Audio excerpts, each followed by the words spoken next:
আসসালামু আলাইকুম। ষষ্ঠ শ্রেণীর শিক্ষার্থীরা তোমাদের কিন্তু বিদ্যালয়ে একটা রেজিস্ট্রেশন ফর্ম দিয়েছে। সো ইতিমধ্যে কিন্তু প্রত্যেকটা বিদ্যালয় থেকে কিন্তু বিভিন্ন ফর্ম দিচ্ছে, যেহেতু তোমাদের রেজিস্ট্রেশন শুরু হয়েছে।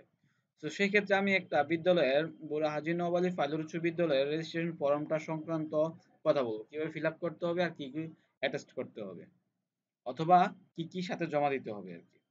তো চলো তাহলে আমরা দেখে নেই। ফর্মটা হচ্ছে হাতের ডান পাশে দেখা একটা অপশন আছে, ছবি নামে একটা অপশন রয়েছে। এখানে তোমাদের পাসপোর্ট সাইজের এক কপি ছবি দিতে হবে, তবে ছবির পিছনে অবশ্যই তোমার নাম লিখতে হবে, রোলটা লিখতে হবে। তারপর দেখো স্টুডেন্ট ইনফরমেশন।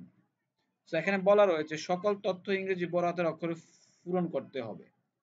তো এখানে বার্থ রেজিস্ট্রেশন নাম্বার নামে একটা অপশন রয়েছে। এটা কোথা থেকে পাবে এবং কিভাবে সংগ্রহ করবে? এটা হচ্ছে জন্ম নিবন্ধন নম্বর।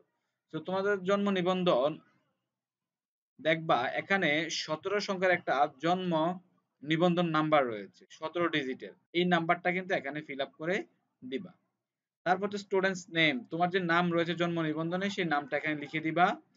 বা ফাদার্স নেম, তোমার যে জন্ম নিবন্ধনে বাবার নাম রয়েছে এখানে সুন্দর করে স্পষ্ট করে বড় হাতের অক্ষরে লিখে দিবা। মাদার্স নেম, তোমার যে মায়ের নামটা রয়েছে এখানে লিখে দিবা। তবে একটা কথা বলে রাখি, তোমার মা বাবার এনআইডি কার্ড এবং জন্ম নিবন্ধনে দোনো জায়গায় যেন নামের স্পেলিং গুলো একরকম থাকে। যদি দুই রকম থাকে তাহলে কিন্তু অবশ্যই কর্তৃপক্ষকে বিষয়টা জানাবে অথবা ঠিক করে নিবা। তারপর হচ্ছে জন্ম তারিখ, ডেট অফ বার্থ হচ্ছে জন্ম তারিখ। তোমার যে জন্ম নিবন্ধন রয়েছে এখানে যে ডেটটা রয়েছে জন্ম নিবন্ধনের, সেই নাম্বারটা এখানে লিখে দিবা, জন্ম সালটা, তারিখটা। আচ্ছা, ক্লাস রুল, তোমার যে ক্লাস রুল রয়েছে এখানে ক্লাস রুলটা লিখে দিবা। তারপর সেকশন রয়েছে, সেকশনটা লিখে দিবা। জেন্ডার, এটা হচ্ছে লিঙ্গ। যদি তুমি পুরুষ হও তাহলে লিখবা মেল, আর যদি তুমি মহিলা হও তাহলে লিখবা ফিমেল। ঠিক আছে? যদি তুমি পুরুষ হও লিখে দিবা মেল, আর মহিলা লিখবা ফিমেল। তারপর যে রিলিজন, তুমি যদি হিন্দু হও হিন্দু লিখবা ইংলিশে, আর মুসলিম হলে ইসলাম লিখে দিবা। তারপর হচ্ছে উপজেলা বা থানা, তোমার যে উপজেলা রয়েছে এখানে লিখে দিবা। আর তোমার যে জেলা রয়েছে ডিস্ট্রিক্ট, এখানে ডিস্ট্রিক্টটা লিখে দিবা। তারপর হচ্ছে তোমার এখানে গার্ডিয়ানের মোবাইল নাম্বার, তোমাদের যে নাম্বারটা সবসময় চলে এই নাম্বারটা তুমি এখানে সুন্দর করে স্পষ্ট করে ইংরেজিতে লিখে দিবা।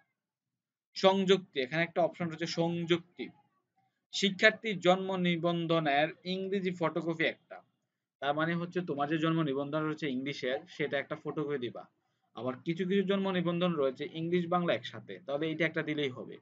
এবং পিতা এবং মাতার এনআইডি কার্ডের ফটোকপিটা সাথে জমা দিতে হবে। তারপরে হচ্ছে তোমার দেখো অভিভাবকের স্বাক্ষর। সো এখানে তোমার যে গার্ডিয়ান রয়েছে গার্ডিয়ানের কাছ থেকে এখানে তোমার স্বাক্ষরটা নিয়ে নেবে। গার্ডিয়ান হতে পারে পিতা, মাতা, বড় ভাই, বোন, যিনি পড়ালেখার খরচ বহন করে ওনার কাছ থেকে স্বাক্ষর নেবে। শিক্ষার্থীর স্বাক্ষর, তো স্বাক্ষরটা শিক্ষার্থী এখানে দিবে। স্বাক্ষরটা কিভাবে দিবে? তো শিক্ষার্থী তুমি চাইলে বাংলাতেও দিতে পারবা, ইংলিশেও তোমার স্বাক্ষরটা দিতে পারবা। তো শিক্ষার্থীরা এরপরে যদি তোমাদের এই ফর্মটা নিয়ে কোনো কথা থাকে অবশ্যই আমাকে কমেন্টস করে জানাবা। আমি চেষ্টা করবো তোমাদেরকে উত্তর দেওয়ার জন্য।